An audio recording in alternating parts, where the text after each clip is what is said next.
le directeur adjoint. C'était trop facile. Alors, je suis en charge d'accueillir cette conférence et donc de présenter un petit peu notre conférencier. Et donc, j'ai préparé un petit quelque chose. Et je voulais simplement commencer par dire que c'était un très grand honneur pour moi que d'accueillir ici à Aix-en-Provence Hervé, le DAP de la CLUN 61. En 1961, à Cluny, centre de Cluny, et qu'il était le délégué à la pédagogie de sa promotion. Est-ce que c'est bien ça? Au travail. Ah, au travail. Alors c'était DAT, mais là il y a un DAP, il y a des DAT. Bon, donc c'était un délégué au travail. Fraîchement diplômé, comme chef d'équipe à Sud Aviation à Marignane, mais que très rapidement il fut embauché chez PSA. Lieu où il fit son extraordinaire carrière et où il est resté, si j'ai bien compté, 42 ans. Écoutez bien l'ascension. Il débute en 1967 en tant qu'ingénieur de production au centre de production de Mulhouse. En 1973, il devient chef de production à l'usine de Forges. En 1976, il est nommé à la direction du personnel de la même usine. En 1979, il est muté et devient sous-directeur à la direction du personnel et des relations sociales du centre de production de Sochaux, direction dont il prendra la responsabilité en 1984. En 1986, il rejoint le siège du groupe à Paris en tant que directeur central du personnel d'Automobile Peugeot. De 1993 à 1998, il s'occupe des fonctions de DGA, il occupe les fonctions de DGA d'Automobile Peugeot, en charge notamment des finances et du personnel. En 1998, il est directeur des plateformes et en 2000, il est directeur industriel et des fabrications. En 2007, il est directeur technique et industriel et devient membre du directoire du groupe PSA. Il est aussi reconnu comme le père du PSA Excellence System, directement inspiré de la philosophie Toyota, dont d'ailleurs il fera une conférence demain matin, puisqu'il est reconnu aujourd'hui comme le pape du management par le Lean. Un CV qui laisse rêveur et qui devrait donner bien des idées à nos jeunes. J'espère qu'il y en a beaucoup de jeunes ici pour écouter. Je côtoie régulièrement notre conférencier de ce soir. En effet, il est membre du conseil d'administration de l'école. Et oui, parce que depuis sa retraite, que l'on qualifiera de très active, il préside la Société des ingénieurs arts et métiers et consacre beaucoup de son énergie à aider sa chère école et les projets futurs qu'elle porte. L'ENSAM est une grande école parce que certes notre enseignement adossé à une recherche de haut niveau est reconnu d'excellente qualité, mais surtout parce que les ingénieurs de renom qui en sont sortis, dont vous êtes, Monsieur le Président, ont su forger une culture dont nous sommes fiers.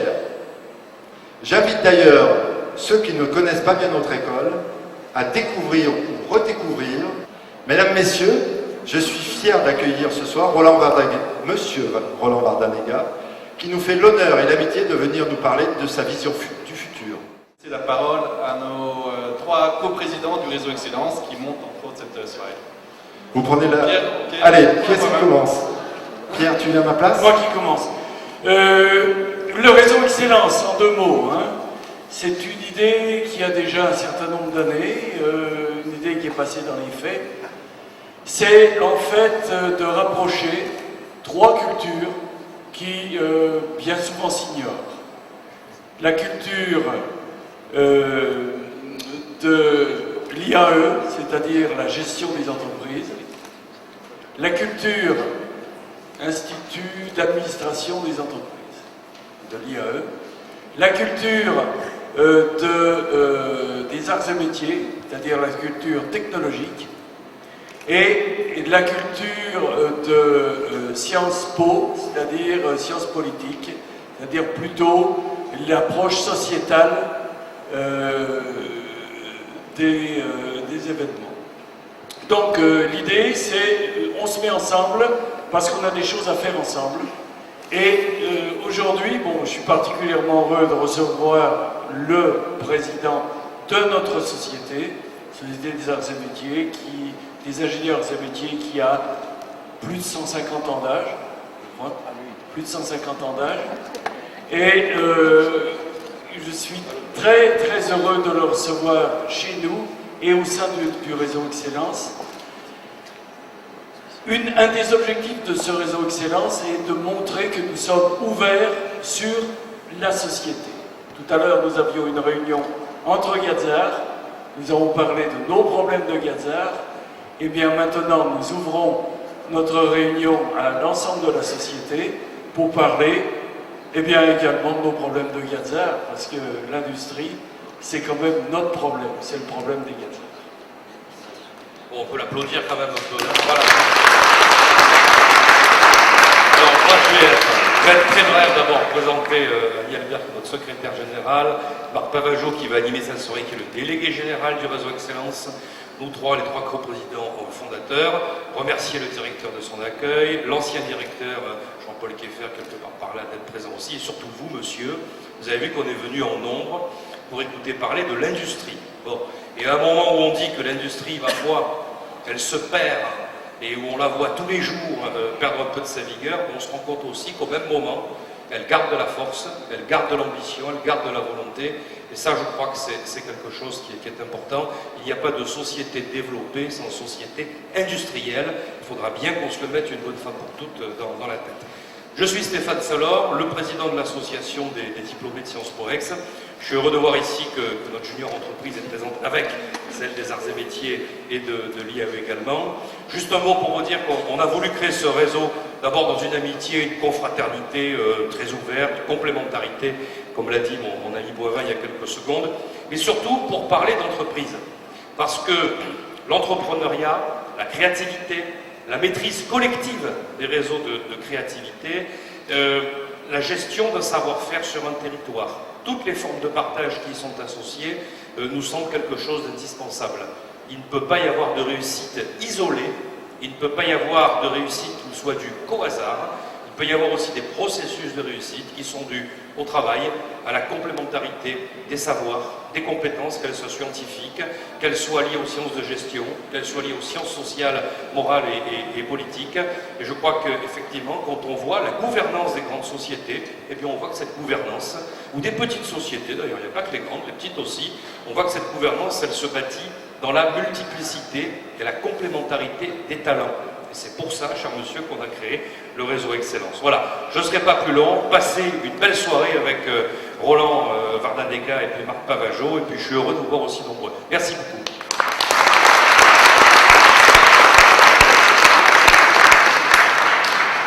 Juste un mot, donc Robert Almondi, je suis donc un ancien président de l'association des diplômés IAE, on a créé le réseau ensemble.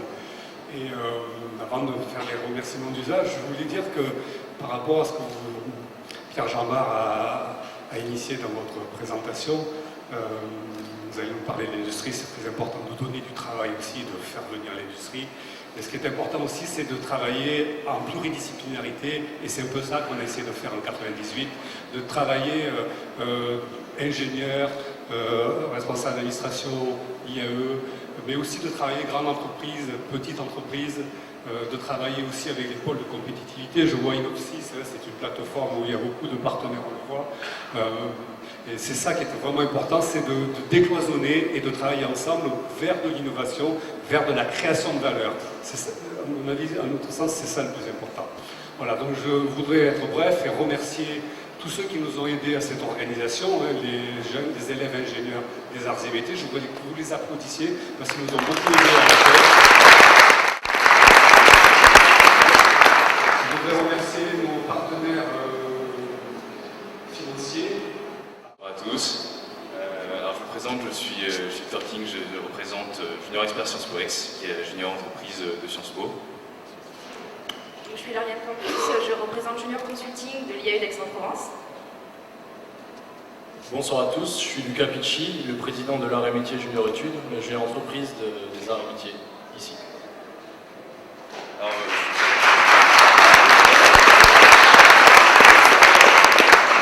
je voudrais remercier le réseau Excellence et l'école des arts et métiers de nous avoir invités et de nous permettre de nous exprimer ici ce soir. Alors, vous demandez certainement ce qu'est une jeune entreprise. En fait, nous sommes des associations étudiantes à vocation économique et pédagogique. C'est-à-dire que nous réaliserons des projets d'entreprise en employant des étudiants de nos écoles et dans le but de les faire monter en compétences et de permettre de faire face aux exigences du monde professionnel alors qu'ils sont encore étudiants. Alors, on aimerait aussi vous présenter plus particulièrement ce soir un partenariat que donc, Junior Expert Sciences Po Ex et la MJE ont signé il y a maintenant un mois. Un partenariat entre nos deux juniors entreprises. Pourquoi? Puisqu'aujourd'hui on fonctionne en tant que cabinet de conseil en quelque sorte, et c'est souvent difficile de se développer en restant isolé, comme l'a mentionné M. Alimondi. Pour répondre aux missions que les entreprises nous confient. Et donc je pense que à côté du bénéfice aux étudiants. Marc, à toi. Oui, merci. Donc vous avez compris que si vous avez besoin d'études, vous faites appel à nos jeunes, puisque cette soirée est vraiment consacrée aux jeunes. Je pense que, avant de laisser la parole à Roland, qui va l'écouter, je pense que les innovations et le progrès viendront de l'intercollégium, comme on dit. C'est ce que veulent les presses d'ailleurs, c'est-à-dire d'horizons très différents entre une école d'ingénieurs, une école de Sciences Po, une école d'administration des entreprises. Et c'est ce qu'on a voulu faire d'ailleurs à travers les arts. Les arts et métiers se retrouvent avec l'ENA, etc. Et donc, je pense que c'est un métier précurseur. J'avoue, je suis très étonné d'avoir entendu ça. Bravo. Merci. Donc, on va voir qu'est-ce que j'ai fait à partir de 15 ans, c'est ça que tu me dis. Donc, comment tu as perçu l'industrie? Comment elle est arrivée à toi? Comment tu apercevais? À 55, j'avais 12 ans, oui. Alors, moi, vous voyez, on va raconter ma vie en long là, c'est pas forcément très intéressant, mais c'est vrai que je suis né dans un milieu très modeste, dans un milieu d'industrie, un milieu d'ouvriers, même si c'était d'ouvriers supérieurs, enfin mieux, on dirait dans une école d'ingénieurs. En l'occurrence, c'était celle qui était la plus proche, la clinique, aux arts et métiers. Je sais si je suis tombé. Et c'est clair, j'ai été ingénieur, bien sûr. Mais si on m'avait demandé en première année de choisir des options, des choses comme ça, je n'avais aucune idée. Le plus bel exemple, c'est quand je suis sorti des arts, je suis sorti assez jeune, j'avais pas tout à fait 22 ans, je me sentais pas mûr pour aller travailler. Je me suis dit, mais qu'est-ce que tu vas faire d'autre? Qu'est-ce que tu pourrais faire comme école de spécialité? Alors on me proposait, il y avait une place au génie maritime, il y avait super-héros. On m'a demandé à un jeune, forcément, d'être déterminé, de savoir ce qu'il allait faire. Je voulais être ingénieur, chef d'orchestre, manager. On a ici notre ami Castex, son fils qui a fait les arts, il est passionné de moteur productif. Bon, il est chez Ferrari, il va chez Toyota, etc. Les problèmes, on les règle. Et personnellement, quand j'avais beaucoup de responsabilités, j'étais exaspéré par les gens qui posaient des problèmes sans les régler. Et donc ils faisaient partie du problème. Ça s'apprend. Cette attitude positive, ça s'apprend en management. Le plus célèbre cabinet qui formait là-dessus, c'est Eric Krauthaber. Et donc, c'est absolument déterminant. Moi, je peux vous dire, quand j'étais patron, les collaborateurs qui arrivaient avec des problèmes, il me donnait envie de me jeter par la fenêtre. Ceux qui arrivent avec des solutions, on a envie de les promouvoir. Je vais vous citer un exemple plus récent. On recevait au club La Rochefoucauld à Iéna, à Paris, Delevoye, le président du Conseil économique et social et environnemental, qui nous a fait une conférence. J'étais à sa table, il a fait une conférence sur la désespérance de la France et sur l'usure psychologique de la France. Très bien. Quand il est revenu à table, je lui ai dit, écoutez, on n'a plus qu'à se jeter par la fenêtre. C'est sans intérêt, ce genre d'attitude. Et qu'est-ce que vous proposez? Ah ben oui, on a des groupes de réflexion, on fait des choses. Vous en parlez? Vous êtes sur la chaîne parlementaire? Vous expliquez les travaux? Non. Ben, taisez-vous. Voilà. Donc, si vous voulez, il faut être positif, premièrement. Deuxièmement, ce qui est aussi très fondamental, il faut être, si possible. Aujourd'hui, on a malheureusement moins le choix. Mais dans un métier, dans un travail, dans un produit qui plaît. C'est vrai que moi j'aimais les bagnoles, depuis tout petit, je dessinais des voitures, mais je ne suis pas là-dedans pour ça. Parce qu'avant de voir les voitures, il m'a fallu 25 ans, j'ai fait ça. J'étais en forge, en mécanique, je ne voyais pas les bagnoles. Jusqu'au jour où c'est moi qui les ai faites, comme directeur des projets. Non. Mais il faut avoir, si possible, être dans un métier qui passionne, un produit qui passionne.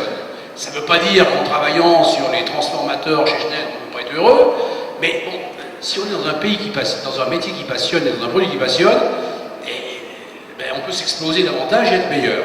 Et troisièmement, et ça c'est fondamental, c'est un conseil que je donne à tous les jeunes qui viennent, qui me demandent conseil, mais ça aussi, il faut en avoir les moyens, c'est qu'il faut être bien dans sa peau. Bien dans sa peau. Et on ne peut pas, alors, bien dans sa peau, dans l'entreprise, on ne peut pas se défoncer valablement dans une entreprise dont on ne partage pas les valeurs. Encore faut-il que l'entreprise ait des valeurs. C'est ce que je dis aux jeunes, je dis, quand tu vas à l'embauche, tu dis, tiens, demande donc au DRH quelles sont nos valeurs. Alors tu vas doucement, parce que tu vas peut-être te faire virer tout de suite, mais il vaut mieux le savoir tout de suite. Si on est dans une entreprise de voyous, il vaut mieux le savoir tout de suite. Donc, être bien dans ses...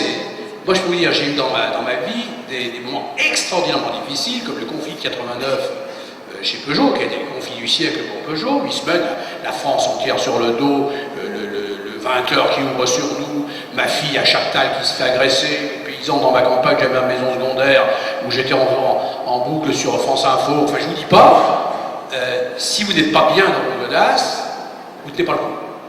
Et bien dans ces godasses, c'est en accord avec ses valeurs. Moi, à l'époque, j'étais tout à fait clean, parce que je disais, j'essaye de maintenir une industrie automobile en France. Voilà. Et donc, c'est très important. Donc, être bien dans son entreprise, bien dans ses valeurs. On ne peut pas agir difficilement, les choses sont très difficiles dans l'industrie, si en plus, on n'est pas en accord. Moi, je n'aurais pas travaillé dans une entreprise où on entassait l'or pour les actionnaires. Ou pour la famille Peugeot, c'est clair et net. Et on partageait avec la famille des valeurs, je suis très proche d'eux, très intimes. C'est pour ça que je suis resté 42 ans, comme tu l'as dit. Donc ça, c'est absolument fondamental. On ne peut pas rester durablement dans une boîte dont on ne partage pas les valeurs et dont on n'est pas bien dans sa tête.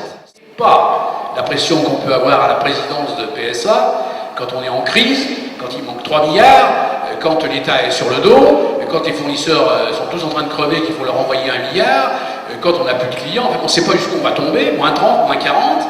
Vous n'imaginez pas la pression. Si en plus, quand vous rentrez chez vous, vous avez votre famille, votre épouse ou votre conjoint qui vous tombe dessus, parce que, bon, elle a entendu des choses, ça ne marche pas. Et donc ça, dans la vie, ça compte énormément. Moi, je n'aurais pas pu faire la carrière que j'ai faite si je n'ai pas une femme. C'est normal, c'est une fille de Gazard, donc j'avais très bien choisi. Mais si je n'avais pas une femme qui soit branchée, qui soit dans le même paradigme que moi, qui ait des réflexions comme moi, et qui me soutienne. Sinon, on se jette par la fenêtre. Hein, la pression étant tellement forte, on se jette par la fenêtre. Donc, il faut impérativement être bien dans sa peau, il faut être bien dans sa peau, et donc les valeurs de l'entreprise, c'est fondamental. Alors je sais, les jeunes me disent, mais oui, mais on n'a pas forcément le choix. Tous les pays qui ont gagné la guerre de 1945 ont connu la guerre sociale. Tous. La France, l'Angleterre, les États-Unis. Pourquoi? Parce que, étant victorieux, souvent avec, bien sûr, un rôle chez nous très important du Parti communiste, etc. Aux États-Unis, c'était pas ça, mais c'était de même nature aussi. Tous ceux qui ont gagné la guerre, victorieux,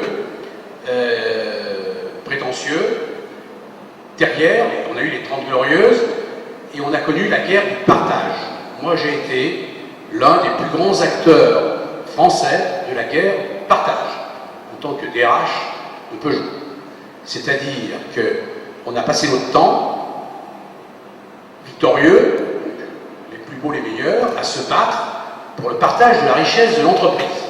Les relations sociales de la France, pas très bonnes jusqu'en 90-95, viennent de là.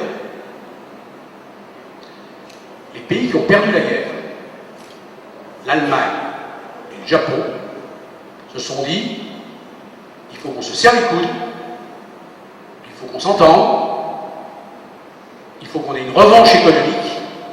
En Allemagne, ça a donné la cogestion, qui est un système moyen, parce qu'on s'entend quand même au sommet, on ne s'entend pas à la base, mais qui est un système meilleur que ce qu'on a connu nous.